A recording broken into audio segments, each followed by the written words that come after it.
Hi అండి, రొయ్యలు ములక్కాడ కూర తయారీ విధానం చూద్దాం. శుభ్రం చేసుకున్న రొయ్యలు వేసుకొని పసుపు వేసి మగ్గించాలండి.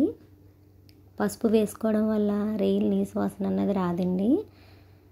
రొయ్యలోంచి వచ్చి వాటర్ అంతా కూడా ఇంకిపోయేదాకా పసుపు వేసి మగ్గించాలి.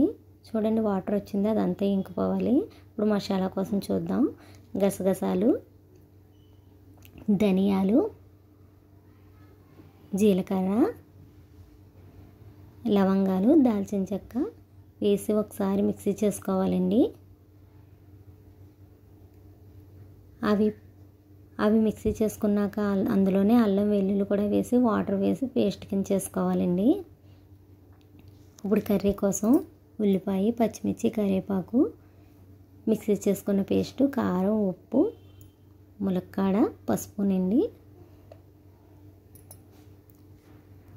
ఇప్పుడు కళాయి పెట్టుకొని అందులో ఆయిల్ వేసుకుందామండి. ఆయిల్ బాగా కాగిన తర్వాత ఉల్లిపాయ, పచ్చిమిర్చి, కరివేపాకు వేసి వేయించుకోవాలండి.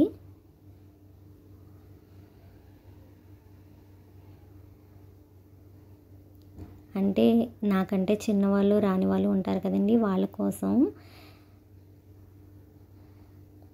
ఉప్పు వేసుకుంటే ఉల్లిపాయలు త్వరగా మగ్గిపోతాయండి. మూత పెట్టి ఉల్లిపాయలు మగ్గించుకుందాం. ఒకసారి ఇలా ట్రై చేయండి. నేను ఇంట్లో ఎలా వండుకుంటానో అలాగే చూపిస్తున్నానండి. చూడండి, ఆనియన్ కొంచెం వేగిపోయినాయి. ఇప్పుడు అందులోనే ములక్కాడలు కూడా వేస్తే ఉల్లిపాయతో పాటు మగ్గుతాయండి. ములక్కాడ కూడా మూత పెట్టి మగ్గపెట్టాలి. ఇంకొంచెం మగ్గించాలండి. చూడండి, వేగుతున్నాయి కదా. వీడియోలో అలా లైట్ కలర్లో కనిపిస్తున్నాయండి, బ్రౌన్ కలర్లోనే వచ్చాయి. వేగిపోయినాయండి, బాగానే ఫ్రై అయ్యాయి. చూడండి, ఆయిల్ తేలుతుంది కదండి. ఇప్పుడు రొయ్యలు కూడా వేసి మళ్ళీ ఒకసారి కలుపుకుందామండి.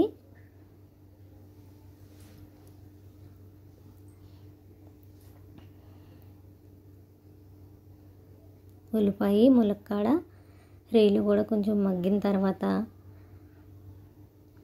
అందులో పసుపు వేసుకోవాలండి.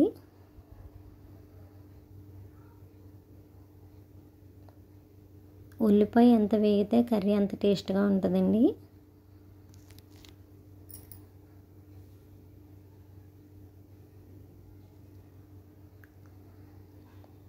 పసుపు వేసి అందులోనే మనం మిక్సీ ఆడుకున్నాం కదండి ఇందాక, గసగసాలు, ధనియాలు, జీలకర్ర, లవంగం, దాల్చిన చెక్క ఇవన్నీ కూడా పేస్ట్ చేసింది, అల్లం వెల్లుల్లి మొత్తం పేస్ట్ చేసాం కదండి. ఆ పేస్ట్ అంతా వేసి పచ్చివాసన పోయే వరకు వేయించుకోవాలండి.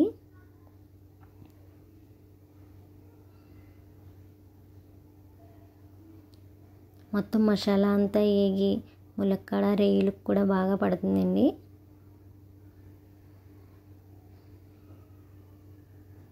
చూడండి, వేగిపోయింది, మసాలా కూడా బాగా వేగింది, ఉల్లిపాయ అన్నీ వేగిపోయినాయి.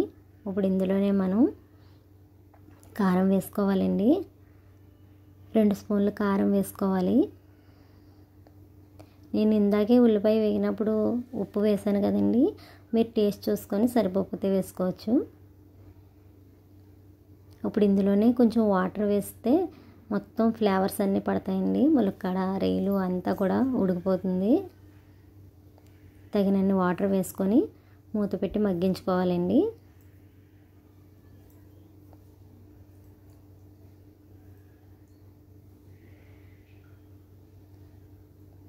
ఉప్పు అది సరిపోతే ఒకసారి ఇప్పుడే చూసుకోండి.